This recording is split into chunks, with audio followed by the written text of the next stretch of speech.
नमस्कार मित्रों, मैं सीमा सिंह।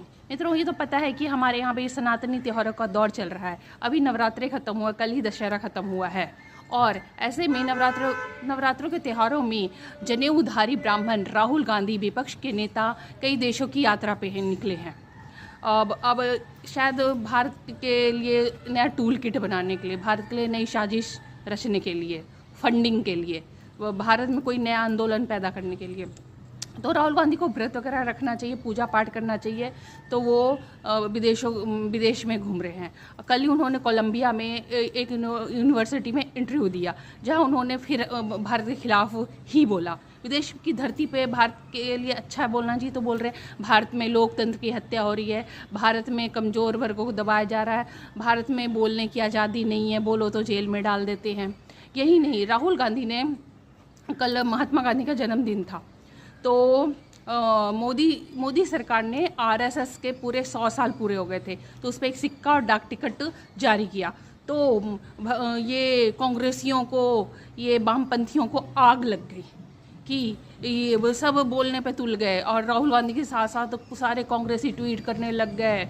अखिलेश यादव, ये जितने विपक्षी दल है सब बोलने लगे आरएसएस एक आतंकवादी संगठन है, आरएसएस लोगों को मारती है, लड़वाती है आपस में।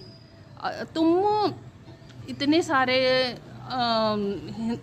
सारे आतंकी संगठन है, तुम उससे आरएसएस की तुलना कैसे कर सकते हो? आरएसएस एक देशभक्त संगठन है।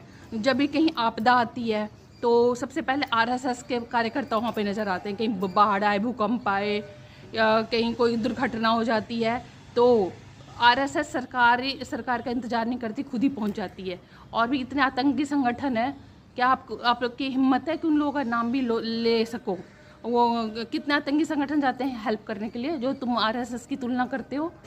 आरएसएस तो हमेशा भलाई का काम करता है, सामाजिक कार्य करता है, लोगों को लोगों से जोड़ता है, सनातन धर्म को सबसे ऊपर रखता है, सनातन धर्म का प्रचार प्रसार करता है।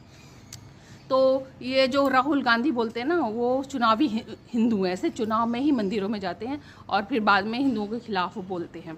कोलंबिया में अगर आपको आज़ादी नहीं थी बोलने की तो कैसे बोल रहे हो?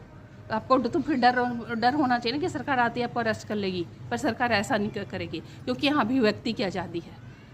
तो आपके कहने से यहाँ लोकतंत्र खतरे में नहीं होगा। एक हवा बनाया जा रहा है, एक माहौल बनाया जा रहा है देश के खिलाफ। राहुल गांधी को समझना चाहिए कि अब देश की जनता पागल नहीं है, सब समझती है, ठीक है? तो अब बार बार बिहार में चुनाव है, आप विदेश में क्या कर रहे हो? कोई तो बात है ना, कोई तो चाल है, कोई टूल किट की तैयारी हो